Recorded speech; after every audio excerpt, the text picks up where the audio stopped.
atau saya tunggu 3 kali 24 jam. Kalau LP kamu nggak terbit, berarti kamu apa? Bacot. Oke? B-A-C-O-C, bacot. Bacot. Oke? B-A-C-O-C, bacot. C-O-C, bacot. Ya. Jadi kamu buktikan LP kamu itu bisa terbit. Oke? Karena kamu udah ultimatum orang. Ya. Saya pengen lihat kecanggihan dan kehebatan kamu juga. Ayo dong buat laporan. Bisa nggak? Kasih tahu ya. Sebelum saya buat laporan, hampir semua perkara saya udah koordinasi sama ahli. Kalau ahli bilang masuk, baru saya buat LP. Apalagi ini soal ITE. Jadi kamu jangan salah paham. Apa yang saya lakukan itu sudah saya confirm sama ahli. Dan ahli bilang masuk unsurnya. Makanya saya buat LP. Oke, stay tune. Makanya udah ya. Ini beda bos. Ya, ini beda.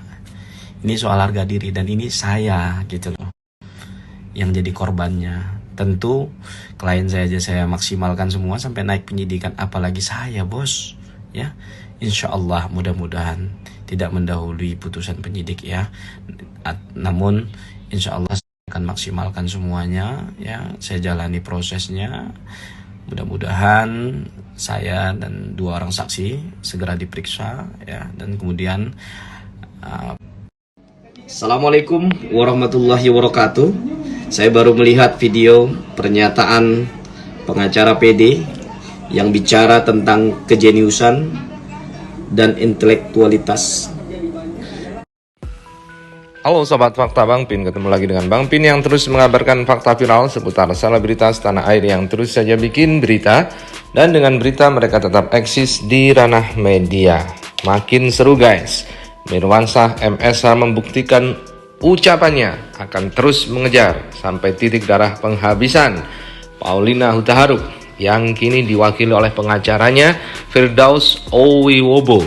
Dan kita tahu Firdaus dan Mirwansah ini memang sempat berseteru dan bersitegang beberapa waktu yang lalu, juga pada kasus perseteruan antara Dodi dengan Haji Faisal. Waktu itu Firdaus membela Tiara Marlene dan juga Dodi, sementara Mirwansah MSH membela Kim Haud, Ayu Wisya dan juga Emma Waroka. Dan nampaknya kita tunggu saja siapa yang lebih cerdas dalam hal hukum. Tapi nampaknya langkah-langkah Mirwansah ini sangat terukur. Terbukti laporan polisinya langsung terbit. Biasanya memang masih menunggu lama laporan polisi itu terbit, karena penyidik akan memberikan penyelidikan dulu apakah memang kasus ini layak diterbitkan laporan polisinya. Tapi Mirwansah tidak sembarangan saat memberikan laporan polisi. Dia sudah berkonsultasi dulu dengan para ahli. Memang kita tahu kedatangannya di Jakarta, Mirwansah bertemu dengan beberapa pengacara ahli, termasuk juga dengan Sandi Arifin. Dan Mirwansah juga menjalin hubungan dengan Ahmad Sahroni, anggota DPR RI 2 periode, yang kita tahu kemarin dia sempat dan berhasil menjebloskan Adam Denny yang juga sempat menyentil Fuji dengan perkataan Fuji yang suka dugem. Dan inilah momen saat Mirwansah video call bareng Sandi Arifin, pengacara dari Haji Faisal. Sebelumnya Mirwansah juga bertemu dengan pengacara senior yang lain. Nah menarik, inilah jawaban dari Mirwansah MSH saat memberikan komentar atas video yang diunggah oleh Firdaus Owiwobo dan menantang Firdaus Owiwobo untuk segera menerbitkan laporan polisinya karena dia sempat mensomasi Mirwansah MSH. Jika tidak terbit laporan polisi itu, maka Mirwansah makin di atas angin karena Firdaus hanya bisa bacot, kata Mirwansah. Nah, berikut ini perkataan lengkap Mirwansah merespon video dari Firdaus Owiwobo. Assalamualaikum warahmatullahi wabarakatuh. Saya baru melihat video pernyataan pengacara PD yang bicara tentang kejeniusan dan intelektualitas. Anda tidak perlu mengajari ikan berenang, katak melompat, udah khatam sama saya. Anda ikuti saja, wait and see saja. Karena kali ini berbeda, bos. Sebelum saya membuat laporan polisi, bukan hanya terhadap klien Anda, tapi hampir semua perkara saya, sebelum saya membuat laporan polisi, saya sudah koordinasi dengan ahli. Ketika ahli confirm, mengatakan terpenuhi unsur, baru saya proses LP-nya.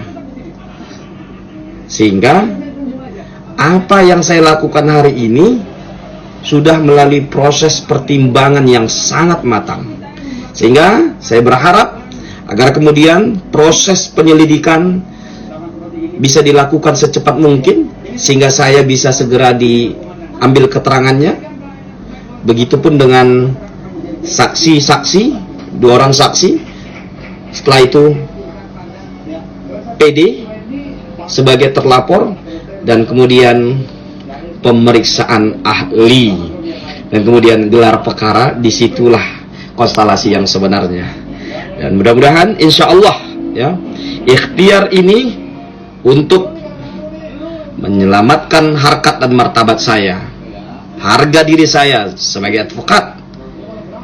Kalau saya dikatakan karang-karang, artinya saya dalam menyampaikan sesuatu itu dibuat-buat, dikarang-karang, tidak yang sebenarnya. Dengan kata lain, bisa saja berbohong, dan seterusnya. Sementara saya sebagai pribadi tentu menjaga dan menjunjung tinggi harkat dan martabat saya, dan juga sebagai advokat, profesi officium nobile yang mulia, tidak mungkin saya mengkarang-karang, karena itu adalah tuduhan yang sangat keji dan tuduhan yang sangat tidak berdasar. Oleh karena itu, due process of law yang hari ini saya lakukan akan membuka tabir dan fakta-fakta nantinya akan terungkap semuanya, dan mudah-mudahan ada kepastian hukum, dan sesegera mungkin dalam waktu sesingkat-singkatnya bisa ditingkatkan ke penyidikan. Dan oleh karena itu, ikuti terus, semoga perkara ini berjalan dengan lancar. Billahi taufiq wal hidayah. Assalamualaikum warahmatullahi wabarakatuh. Gua tungguin lo. Dari dulu gua akan seru dan sangat seru. Silahkan diikuti.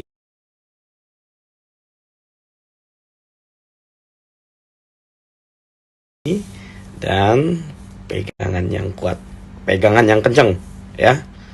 Segitu doang mainnya. Kita tengok ya. Kita tengok. Sebenarnya udah lama banget saya mau speak up soal ijazah. Ijazah siapa, kalian penasaran kan? Nah, ini soal ijazah S1 seseorang ya. Diduga ijazahnya. Nah, kalian pasti penasaran. Tapi banyak ya udah pada tahu. Nah, stay tune. Saya akan laporkan setelah saya dapat bukti permulaan yang cukup, saya akan laporin. Ini seru dan panjang saya buat. Pasti seru. Kalian ikutin terus deh pokoknya ya. Mohon doanya. Jangan somasi-somasi.